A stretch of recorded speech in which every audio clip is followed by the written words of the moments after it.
This right here is VS Code that you should be seeing on the screen. Could you give me a thumbs up if you see VS Code at the moment and not my PowerPoint anymore? Oh, awesome. Thank you very much. So I have a couple tabs open because I want to show you some different things. So the first part of it is this is VS Code, and you can see that it's running as a tab in my browser, but it's actually installed on this AAP rel VM that I have all this stuff running on the same VM. So in this VS Code, I have access to all my folders that are in that environment. So anything that I need to navigate to, I can navigate from a terminal at the bottom, or I can navigate from the File Explorer within VS Code. So it works the same way. If you're more familiar with using VS Code locally on your machine, it's basically the same thing. One thing that I did install, or actually two things that are very useful, is the extensions for Ansible. So that way it can tell me if I have incorrect syntax and lit check my playbooks. And then containerlab extension allows me to avoid using the command line in containerlab. It gives me kind of like an interface, so that way I can just click on different folders and then spin up my topologies. And then the third thing that I do that I'm not doing today is I can create playbooks that just run the commands of containerlab to bring up labs and tear them down. But I didn't want to have too many moving parts, and I wanted to show you some of the basics. So what you see on the screen here is an actual topology that I have running at the moment. So it has 2 leaf switches and 1 spine. And how I brought it up to just show you the actual commands is if you go into the folder, there's a topology file. And I probably should show you that first. So in this folder here, I have a topology folder, which is this right here, this YAML file. And it's really easy to set these topologies up, but there are some things that you have to do to be prepared to run the topology. So with that being said, let me actually show it to you from the top. It'll be easier than showing it from the command line. So I want to go over, actually, I'll go inside of this one. And, or no, that's probably easier from here. So I want to be in, sorry, I'm just trying to remember. Yeah, it's all in local code. This directory, and then this is the one that we're talking about, the Catalyst 9K. You can see I have a config directory. That's where I can put startup configs. So this would be the config that I want the device to have upon loading it. So whatever state you want the device to start in. So just to give you an example, here's leaf 1. This would be the configuration that was loaded when it brings it up at first. So there's some config already in here. The other piece that's important, I was mentioning the actual YAML file with the topology, and that's what this is. So you give it a name, and then you define the types of nodes that you want to run in that topology. So here we have 1 spine and 2 leaves, and they're all the same kind. And by kind, it's the image that we're going to run. And then this is a link to the specific image and what version. So you can see I have a tag that's running a specific version of this device. So this image is, it's not a VM, it's a container. So I had to do some work to get to this point. So how you can see that it's a container is like if I do Docker images and make this a little bit bigger, you see I have all these different images. So there's Nexus, there's the Cat9K right here.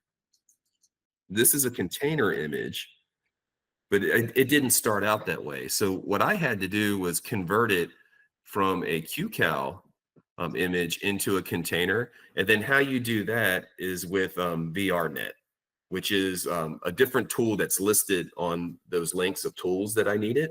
So VRNet will do the conversion. And the way that it works is you clone it down. So let me show you real quick. I think it's in this directory, VRNet. And you'll notice there's all these folders that have different vendors and different models and things like that. So we were in the Cat9K. And you can see there's a QCal image in here. And what happens is there's a make file. So you run this script. So you just type make and it'll run. If you only have one image, it'll run that image. If you have more, then you have to specify, which QCal or OVA image that you want to convert. And it will turn it into the container image that you see here, which was this one, right? So I had to go through those steps so that I can call it in a topology file. And then how you load it is you go into the command line. So we're still on the, actually, I need to get back to where I was. And then in this folder, and then it's the cat one, right? And then in here, I have, this is where that topology file is. So you either run it to the path of that or, just change directories into it. And then you can use the commands. So this is container lab commands or all CL lab. And then to run it, you type deploy the first time that you create it, and then destroy if you want to completely remove it. If you don't remove it, if you just stop it, then you can reconfigure it and it'll read in the configuration files again, the startup config files, and it'll bring up a new one. I'm not going to do that because it takes like about these catalysts, and the same thing with Nexus, they take like 4 minutes or so to reboot and come up with the new configs. So I'm just going to leave this one running. But what you can do when you have one already running is you can run the inspect command, and it will, oh, sorry, I need to take the deploy, remove that. It'll show you what's up and running, and you can access them because containerlab will update your Etsy host file on this VM. So I don't even need to use the IP address, but it does show you which IP address was allocated. And I should just be able to SSH into it.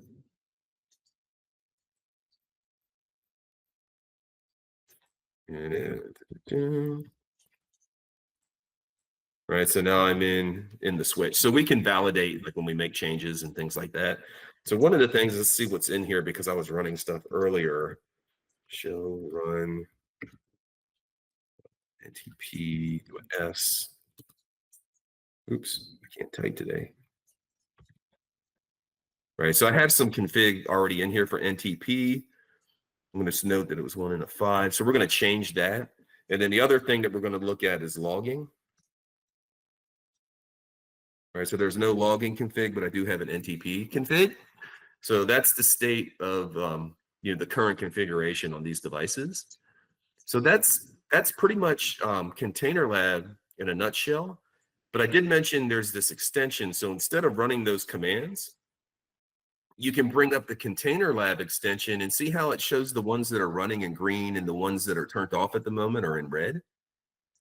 And if I wanted to do some of the same things, like I can right click into the catalyst and I can run, these are like those same commands. So inspect. So let's do the web one.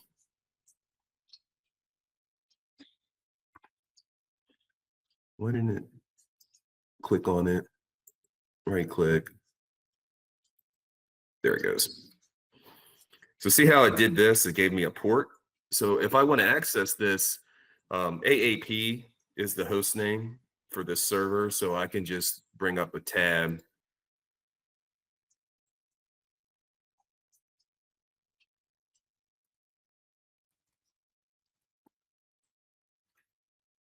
Right, it kind of comes out funky. You have to move it around, but it'll give you, whatever your topology is, which is sort of like the evngs and those kind of tools. It's just that we have to run that command for it to create the topology map. So there's that. And then inspect was so that you can see, the IP addresses and the host name that was assigned. What else is important from that one? We could also, right click and you can destroy if you want to remove the lab or if you want to redeploy and update the configuration. You can do all the same things from just, right clicking here that you could do from down here.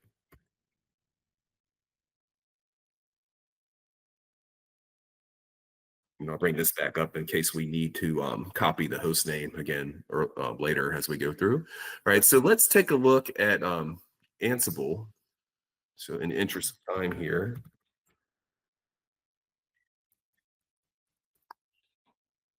And before we get into like all the moving parts of the Netbox, changing configs and whatnot.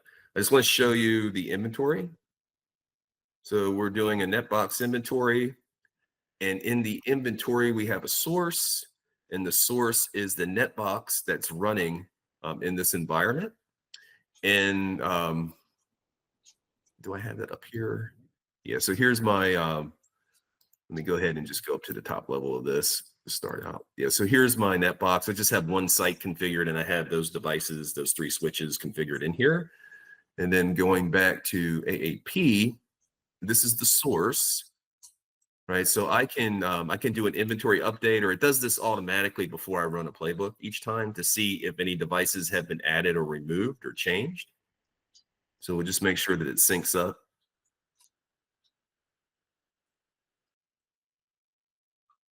And then that should give us an updated state of the current inventory.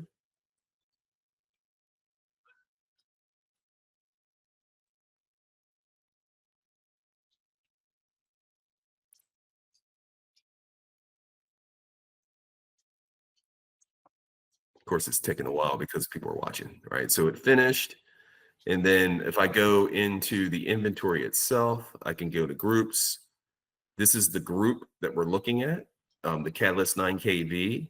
So it's named, what we're doing is in the inventory, I can use different sources to create groups. And I decided to use the device type of Catalyst 9KVs, which happens to be the only device type I have in there. But if I add one later, like for Nexus or for something else or firewalls, I can keep creating different groups. So in this group, it makes sense for these group variables, right? Because I'm connecting to a device that's iOS XE. So that's what Cisco iOS.ios is. This is just the full namespace, fully qualified name of the OS.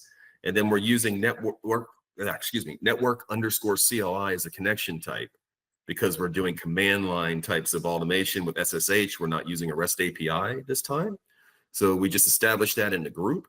And then these are the hosts that were imported in from Netbox. So we have these 3 hosts.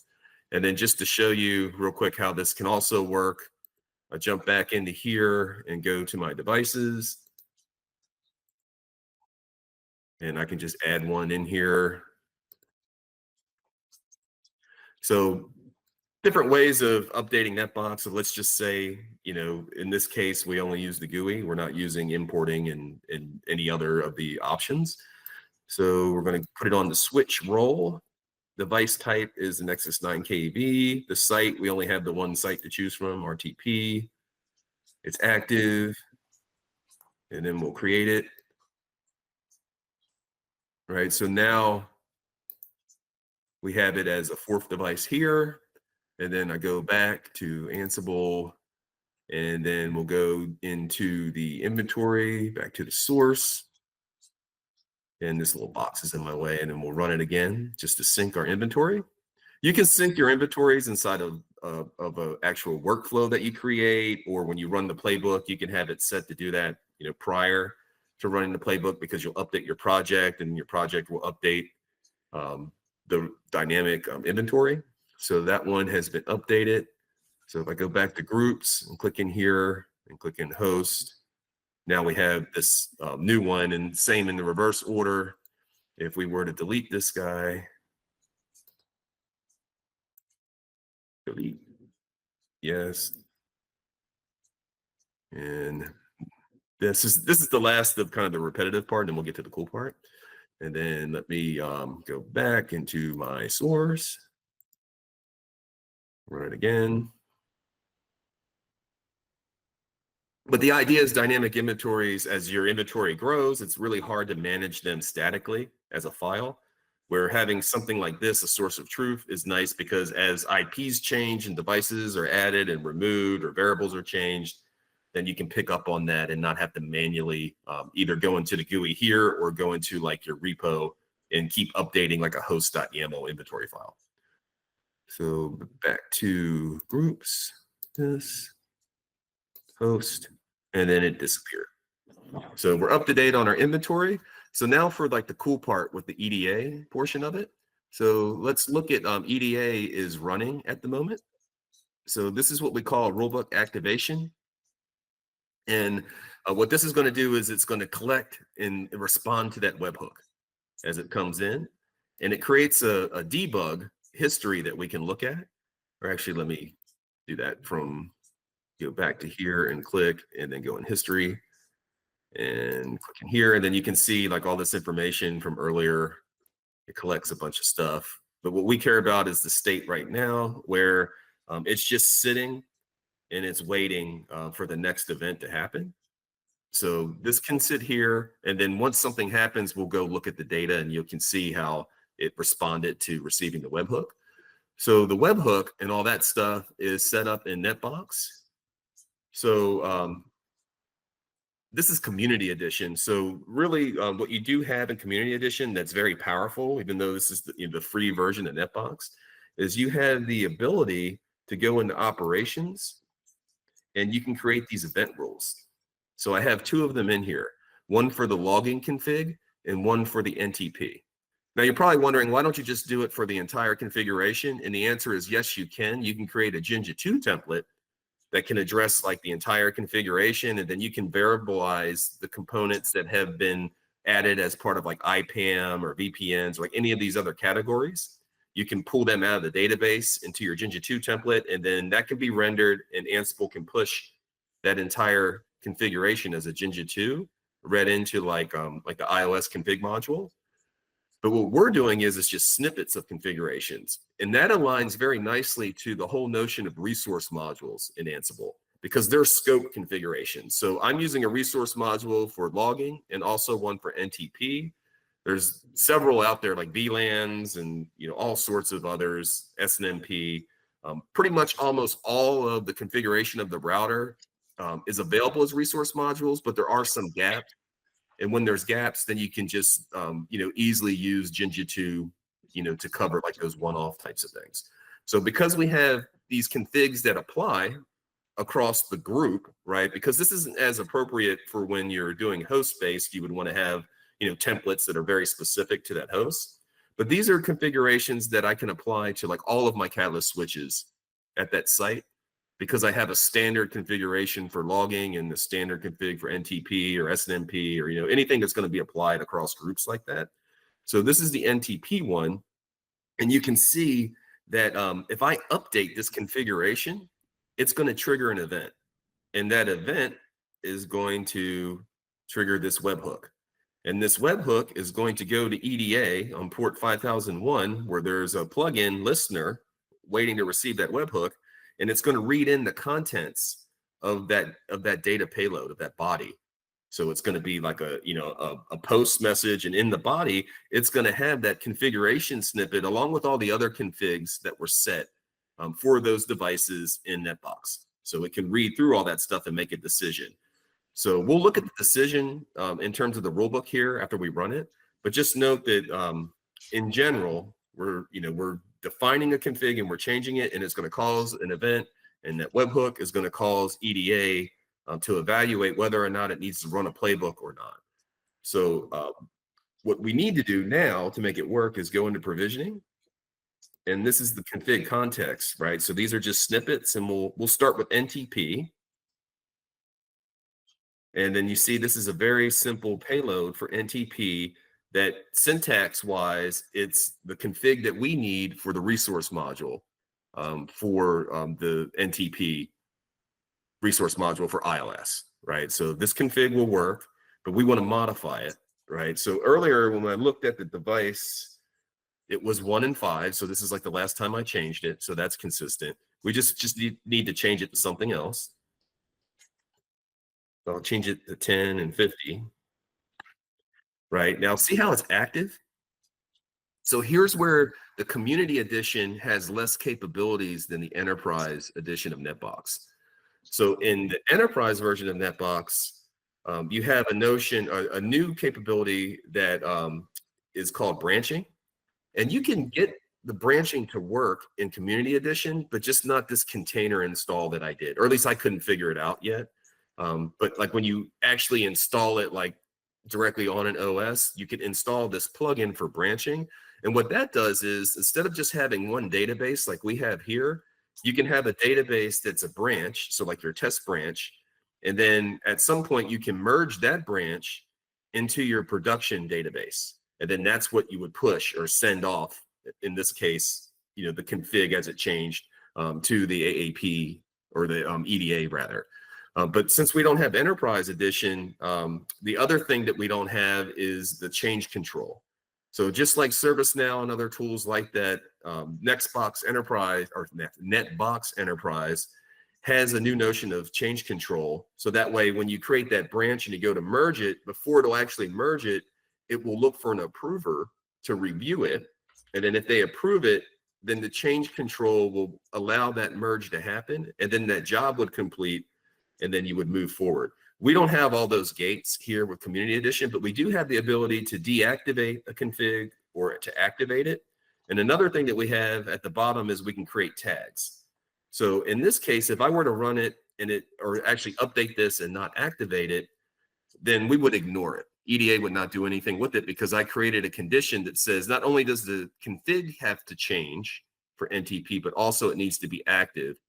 So it's a way for me to say, like, until we're ready to make that change, then we won't activate it. But because this is a lab environment and due to time, I'm not going to run it inactive. I'm just going to go ahead and do it active, and you'll see it change. So as soon as I save this, then all the magic happens. So here we go. I save it, and then I go into Ansible jobs so that we can see that things already started running. And then we'll kind of follow this playbook run here in a second. Right now, it's just doing the inventory and pulling in. Oops, I didn't mean to click on that. And pulling in, like, from the project, any updates from the Git repository. So now it's running the playbook. And when we look at the playbook, you'll see that we use resource modules. So here is just a handler to say that all 3 of my switches were different than the configuration in Netbox. So here's what happened. So I'll click in leaf 1. And when we go into the data, we can see that these commands were sent. So these are just like the regular command lines, right? Because we're doing SSH. We're doing network_CLI automation. So the serialized data that's sent to the device is not YAML or JSON. It's just the native command lines. So we had to remove the incorrect NTP and update it with the correct NTP. And then she's supposed to be going down there at 4. You have a question, or maybe you just actually unmuted? Okay. All right. So the other thing that we have is we have the before state and after are built into resource modules. So we can see before this was our configuration, and then after it changed to this. So it was changed, and how it worked is we have a state of replaced. So we're able to use these modules because they're idempotent. We know the state of what the config is. And in the state of replaced, if it doesn't exist, we just add that config.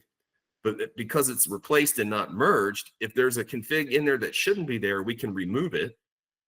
So we're replacing it with the new config, but we're also removing anything that shouldn't be there. So that's how effectively how these work. So what happened on the EDA side of things, so if I go back here, and sometimes it's kind of hard to look at this, but if it scrolls, I'll try to catch it. See all this data here on the screen? And let me go all the way down to make sure that we're looking at the bottom one.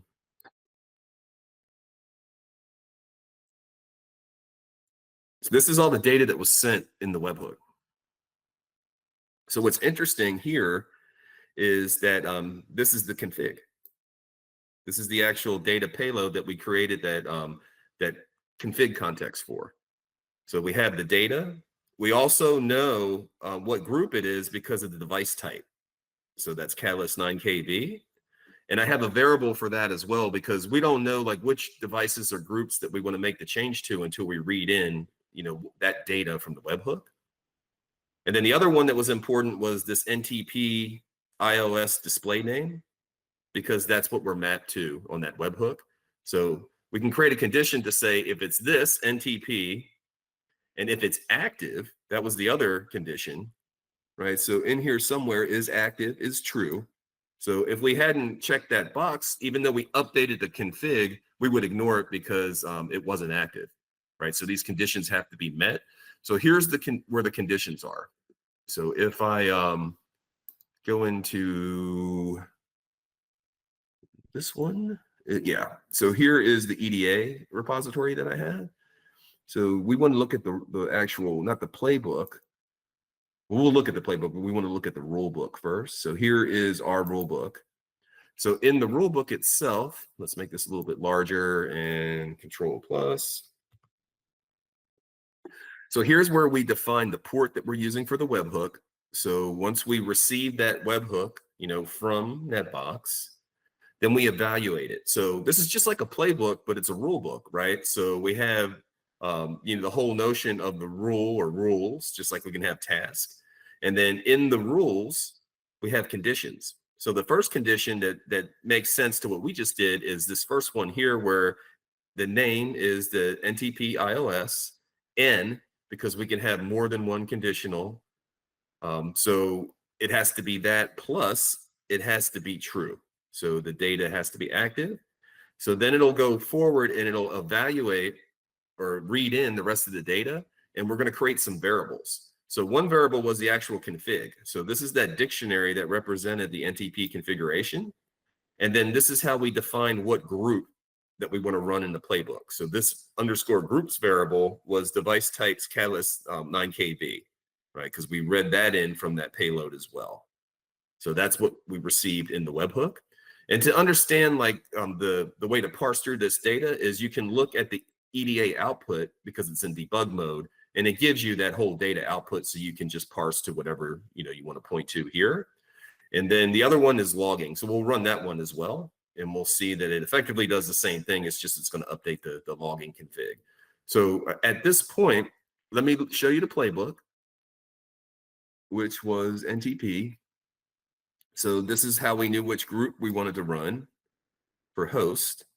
And then here's how we knew what config we wanted to iterate through the NTP underscore global module for iOS. And then this is what we saw on the screen, where I'm just printing out and making, the data available from this handler to say, okay, these are the devices that were impacted or drifted from the intent of the source of truth. So we need to fix it or remediate it. So that's NTP. The other piece to this, what else do I want to show you before I move on? Yeah, I think those are the most the main points. So like with the logging one, let's just go back just to show you the pattern here. So we'll go back into here and we'll go into those contexts, or we're already there in the context, and we'll jump over to logging. Well, actually, before I change the logging, let's just validate our device, even though we saw it, in the output of AAP. Let's go in and just make sure.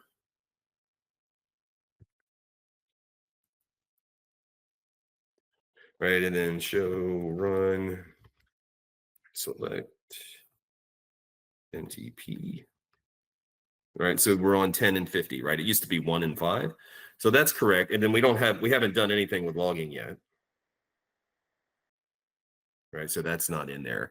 So I'm going to go back into here and let's make a change.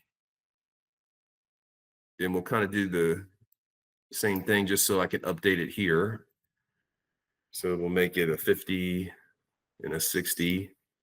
So those don't exist yet anyway, but just so it actually makes a change. So I'll keep it active, so it'll go ahead and EDA will do its thing. It won't ignore it. And there's nothing else down here, so let me save it. And then we go back to here, and we see that kicks off another job. And we're looking at the inventory because we're using that inventory from Netbox. And then now we're running or getting ready to run the logging playbook.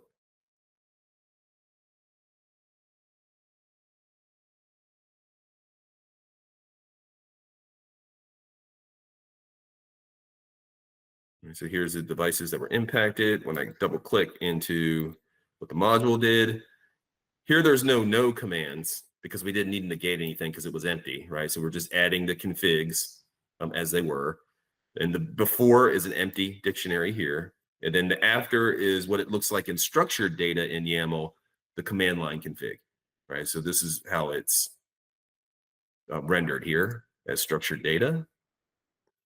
And then if you're curious, like what the parameters are for these resource modules, you can, certainly go to the documentation, but also in the module arguments in the invocation, it'll show you all of the possible parameters we could have set, but they're all set to null because we didn't use them. So we only did, just a subset or a very small subset of the logging config, but there was, many other things that we could have enabled. And then to make sure that everything's good on the device, let's go back, and since we're still logged in, right now we have our configuration has been updated on the device itself. And that should be on all the devices too, right? So just real quick, go to 2.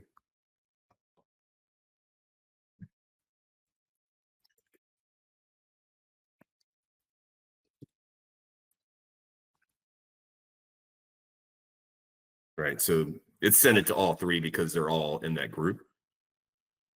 So that shows us, a nice example of EDA and Netbox working together. And what's probably most important here is like how easily I can bring up these topologies. So I was running that one for the Catalyst, but I also have another topology that's running as well.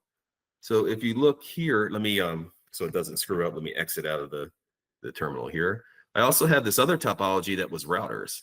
So let me see if I can get the topology going for that one.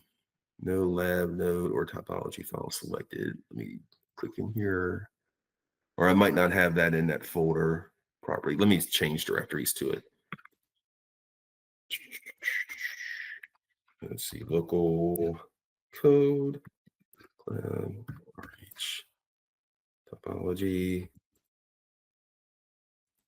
lab, and then if you want to do it from the command line, it's just graph. It's the command. 580. Oh, I must use the same port every time. So let me refresh this and see if it changed to the other one. Yeah, so this one has router 1 is connected to router 2, router 4, and router 3. This is the same topology we typically use for our training, like 101 network automation training workshops. So just to show that you can run, more than one topology at the same time. And our other one is still up and running. And to see that they're running, one other way that you can look at this is from the viewpoint of Docker itself. So Docker PS, and you can see that we have all these various containers running. So like this is from the RHDP is what I just showed you. That's what these guys are. And then these are the 3 switches. And then underneath that, I've got the Netbox components running. So there's like database and also, for the GUI, so you run more than one container for Netbox.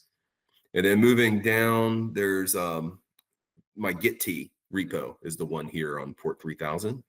So all of these are running as containers. And then what I did is I kept AAP separate.